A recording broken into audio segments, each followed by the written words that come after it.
Oh boy, the drama only thickens, folks, as this very powerful, potent winter storm is being termed the polar vortex storm, as it is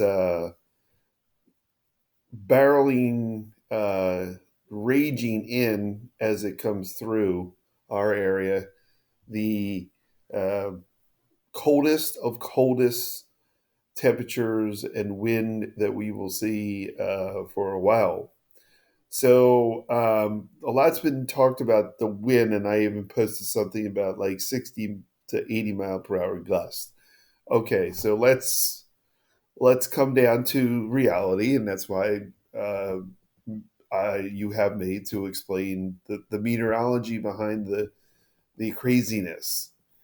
So just taking a look at one one view. This is the GFS view of this is Friday afternoon. Uh, Friday afternoon. Um, this is the wind gusts in the area, in the general area, 33, 33, 40 down here at this is part of the Eastern Shore. That's probably Snow Hill. Isn't that Snow Hill in Maryland? Okay. So 33, 34 in Dover, 33 in Wilmington, 37 in Philly, 45 in Trenton, 42, 33, 27, 25. I mean, it's not until you get out the coastal regions that you're going to see that eclipse. Maybe, it may get close to 60 outward of the coast. So it's not an impossibility that we get up to those 60s, but that would be closer to the ocean. This is just another model version, kind of the same thing. The NAM is kind of similar to the GFS. Now, this is the general blend of models. It's a little higher. But then we get into this model, the RDPS, and if I were to explain what that is, it would take another year. Um, so it's a weather model, and it's projecting wind gusts up to 47 miles per hour, 48 here in I think that would be Lancaster, 40 in Harrisburg, 39, 40, 30. So it's not an endless at the coast. So that is a little it's a little peculiar because it would now bring the heaviest wind gusts inland a little bit. So it is what it's going to be. This is the bulk shear surface to 500 millibars, which is basically 0 to 3 miles in height from about 18,000 feet down to the surface.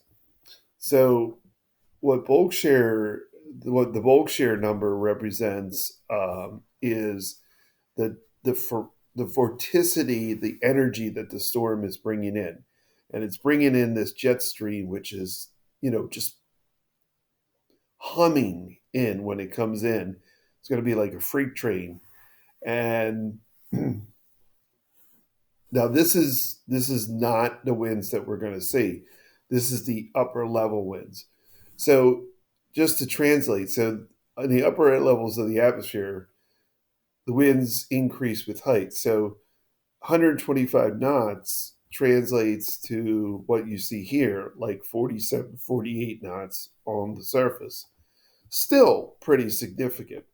What this also tells me is that there could be a touch off of thunderstorms or a flash supercell, kind of floating around. So there's the possibility of some very severe weather because you can see these winds are coming due south, and this is when temperatures will be in the 50s, but then 6 hours later we'll be down to the teens, the 20s, the 29s.